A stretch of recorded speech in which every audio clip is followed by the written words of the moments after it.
بسم اللہ الرحمن الرحیم۔ ایتھنز یونان کی ایک چھوٹی سی ریاست ہے۔ اس نے دنیا کو جتنے اہل دانش دیے ہیں شاید کسی دوسرے خطے نے نہیں دیے۔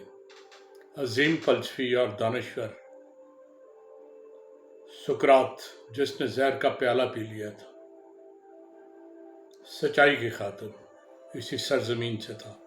اس کا شاگرد افلاطون یہیں سے تھا، جس نے سیاست کی ساری گتھیاں سلجھائیں۔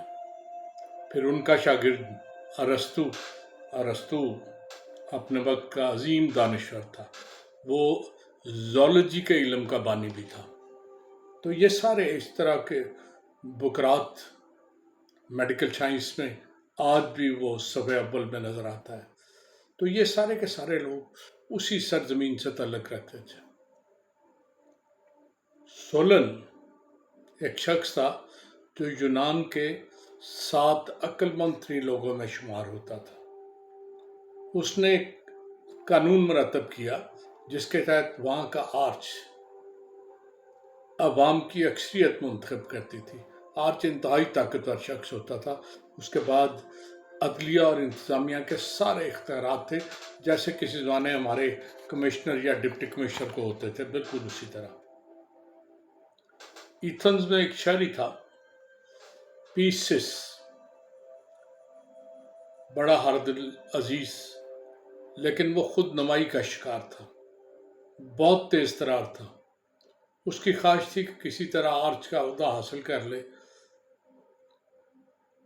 اس نے لوگوں کو یہ بتانے کے لیے یا لوگوں کی ہمدردیاں حاصل کرنے کے لیے خود کو تھوڑا سا زخمی کر لیا اور کہا کہ مجھے دشمن مارنا چاہتے ہیں اور حکومت سے اجازت چاہیے کہ میں اب تو بچ گیا ہوں، لیکن مجھے اجازت دیں کہ میں اپنی حفاظت کے لیے کچھ لوگ اپنے ساتھ رکھوں۔ اجازت مل گئی۔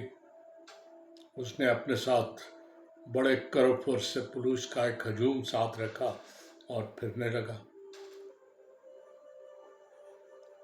ایتھنز کے چند دنوں میں اس کا حلیہ، اس کا انداز دیکھ کے لوگ اسے بڑے آدمیوں میں شمار کرنے لگے۔ بہت بادشاہوں سے ہٹ کر یہ پہلا کوئی شخص تھا جسے اس طرح کا پروٹوکول دیا گیا، یا سمجھیں کہ عام آدمی کے پروٹوکول کو اسی نے رواج دیا۔ پڑھے لکھے اور قابل عزت لوگ اس پروٹوکول کو نفرت کی نگاہ سے دیکھتے تھے۔ اس کی حرکتیں بڑی عجیب تھیں۔ تنگ آ کے حکومت نے تھوڑے دنوں بعد اسے جلا وطن کر دیا۔ جلا وطنی کی مدت ختم ہوئی تو پھر وہ واپس آیا اور پورے پروٹوکول اور شان و شوکت سے پھر شہر میں گھومنا شروع کر دیا۔ ایک دن اس نے اپنے پہلو میں ایک خوبصورت سی عورت بٹھائی اور مشہور کر دیا کہ یہ یونان کی ایک دیوی ہے۔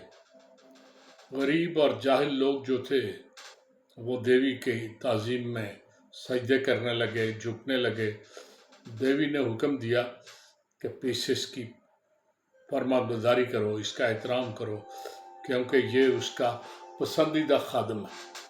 اب دیوی کا کہنا تھا، لوگ اس کی فریب میں آ گئے اور جاہل لوگ تھے، اس لیے انہوں نے اسے بڑا احترام دینا شروع کر دیا۔ حکومت تنگ آ گئی، حکومت نے اسے ایک پھر جلا وطن کر دیا۔ اب جب وہ واپس آیا تو اس کا انداز اور زیادہ زوردار تھا۔ وہ عملی طور پر ایتھنز کا بادشاہ تھا۔ اس نے بڑے سکون سے حکومت کی۔ غیر ضروری پروٹوکول کے سبب اشرافیہ اس کے خلاف تھی، لیکن عام لوگوں میں بڑا مقبول تھا۔ لوگوں کو پروٹوکول اچھا لگتا تھا، تو اس کی پاپولرٹی حد سے بڑھ گئی۔ دنیا کی پہلی درسگاہ، میں نے پہلے بھی بات کی تھی، وہ افلاطون نے قائم کی تھی، اکیڈمس کے باغ میں، اکیڈمیا کے نام سے۔ تبھی اکیڈمی جو ہے وہ لرننگ پلیس کے نام سے جانی جاتی ہے۔ جب افلاطون مرا تو اس کے بھتیجے اور اس کے شاگرد سقراط میں آپس میں جھگڑا ہوا کہ کون اس کا جانشین ہوگا۔